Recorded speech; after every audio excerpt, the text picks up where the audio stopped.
Je suis Françoise Bertrand, je suis professeure d'espagnol.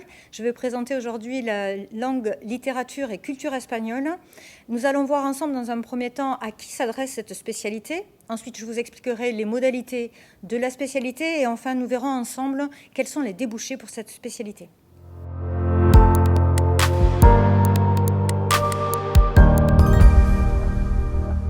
En première partie, je souhaiterais préciser à qui s'adresse cette spécialité.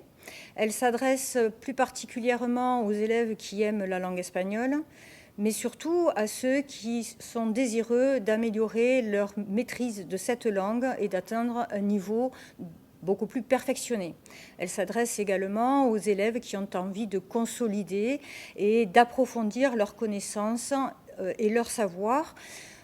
Pour ce faire, il faut que les élèves soient curieux, qu'ils aient le goût de la lecture et de l'écriture, qu'ils aient envie de s'impliquer dans leur apprentissage et surtout qu'ils soient prêts à fournir un travail conséquent.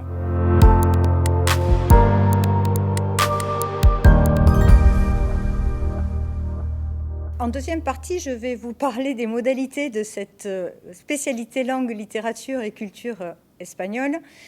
En ce qui concerne les horaires, en première, les élèves auront 4 heures qui s'ajoutent aux heures du tronc commun. Et en terminale, ils auront 6 heures qui s'ajoutent aux heures également du tronc commun. Le programme qui sera traité dans cette spécialité est un programme imposé. 5 thématiques sont traitées, 2 en première et 3 en terminale. Ces thématiques se déclinent en différents axes qui vont s'appuyer sur des supports très variés. Nous traiterons à la fois des supports filmiques, littéraires, musicaux, donc grande variété de supports de façon à diversifier notre enseignement.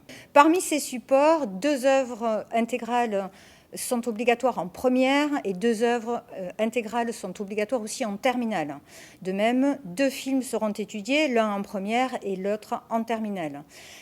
L'étude de ces supports permet de travailler des compétences de compréhension, mais aussi d'expression. Il ne faut pas oublier que le niveau à atteindre en première est le niveau B2 et le niveau à atteindre en terminale est le niveau C1.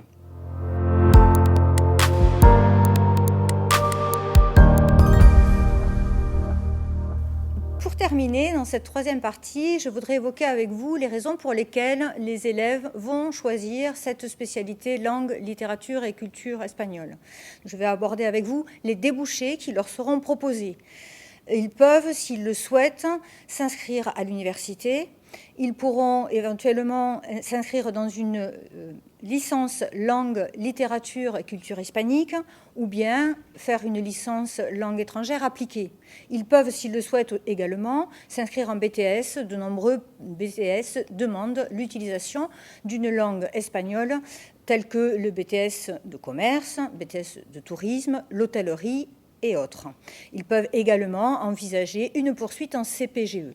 N'oubliez pas que vous pouvez également penser à une poursuite d'études à l'étranger et aller en Espagne pour terminer votre cursus.